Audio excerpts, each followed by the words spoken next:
A normal cell to a cancer cell. Take 5 minutes to get the picture.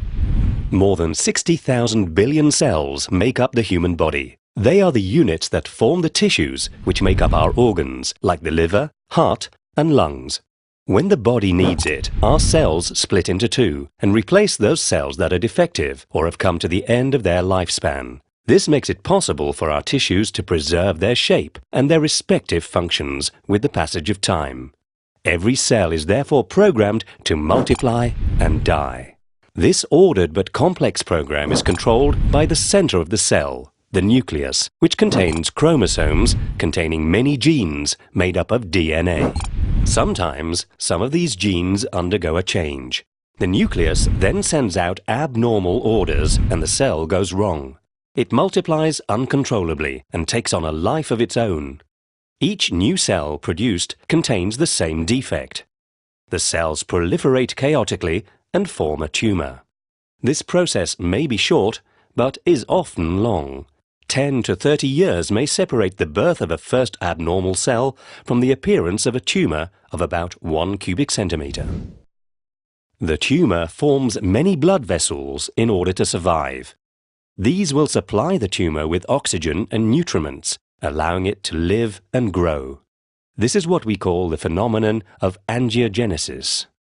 The tumor, however, only really becomes dangerous when the cancerous cells begin to invade through the vessels into the adjacent areas and spread to the surrounding organs.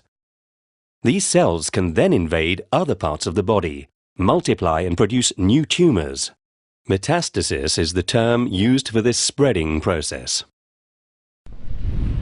But why does a cell become cancerous? There are many factors and they can exist to different degrees.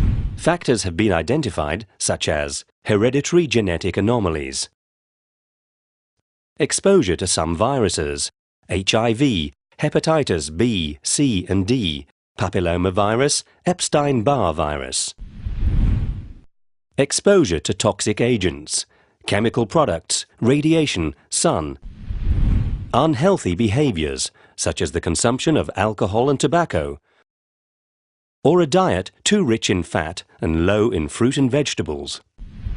Today, over 25 million people in the world live with cancer. 7 million die from it each year. The disease represents the leading cause of mortality for those under 65.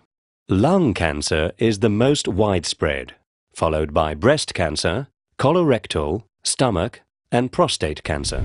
The means to combat cancer do, however, exist. These often complementary treatments are used alone or in combination according to the type of cancer and its status.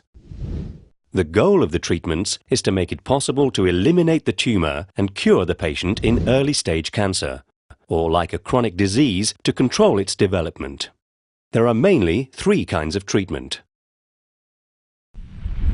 Surgery consists of removing the tumor in part or in its entirety. Radiotherapy exposes the tumor to radioactive rays, which prevent the diseased cells from multiplying and destroys them.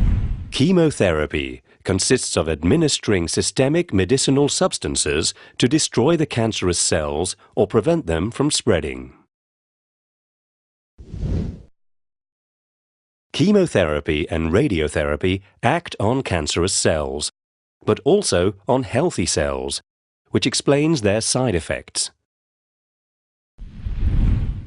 But today, better knowledge of the characteristics of cancerous cells makes it possible to develop therapies that target the cancer development mechanisms more specifically.